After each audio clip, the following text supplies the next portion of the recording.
Chers élèves, bienvenue une fois de plus dans cette nouvelle séquence qui concerne la conjugaison.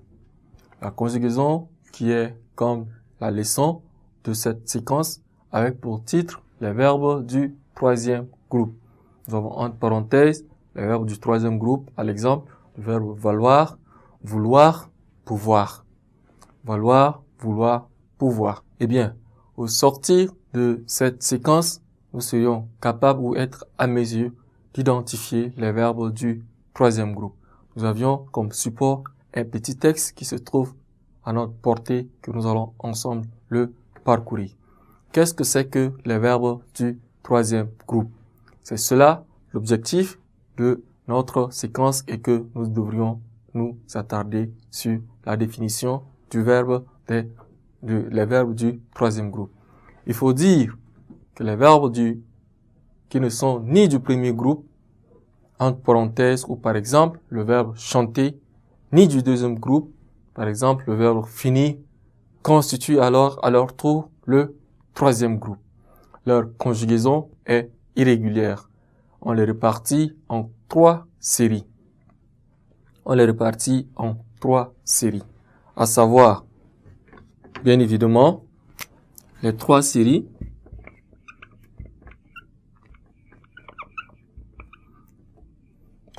des verbes du troisième groupe.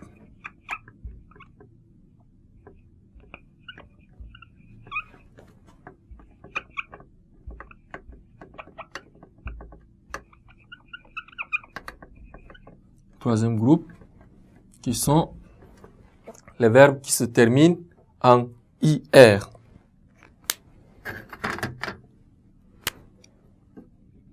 IR, par exemple, ça, c'est la première série qui, comme par exemple, nous avons le verbe courir.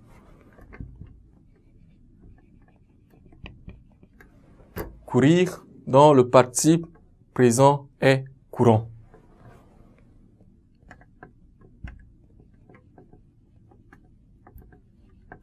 Participe présent est courant.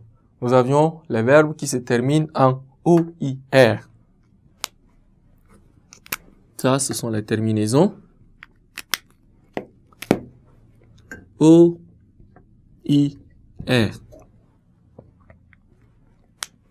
Comme le verbe pleuvoir.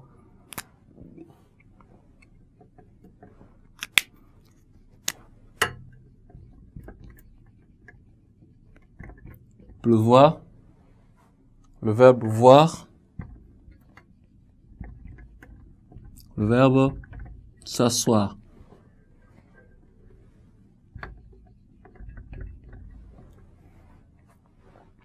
Et enfin, les verbes en RE.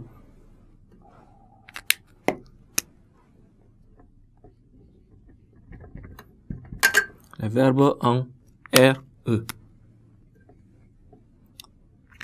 Nous avons comme exemple le verbe dire, le verbe écrire et enfin le verbe élire. Ce sont là les verbes qui constituent le verbe du troisième groupe. Raison pour laquelle, dans notre texte, nous pourrions lire « Il allait au square ». Elle allait plutôt, autant pour moi, au square. Et le garçon la suivait, curieux de voir ce qu'elle y faisait. Nous avons le verbe voir qui est ressorti là, dans le texte. Ensuite, dans la suite du texte, nous pourrions également découvrir d'autres verbes qui y figurent. Qui dit ceci, au début de l'après-midi, elle s'asseyait sur le banc face à un important platane, posait à ses côtés le coffret, sortait de sa poche un carnet, un crayon et écrivait. Donc nous avons dans le texte, dans la suite du texte bien sûr, le verbe écrire, le verbe écrire, le verbe s'asseoir. Donc ce sont là les verbes du troisième groupe que nous pourrions rencontrer dans ce texte. Ainsi prend fin la séquence sur les sujets, sur les verbes du troisième groupe. Autant pour moi, ne quittez pas la suite dans un instant, chers élèves.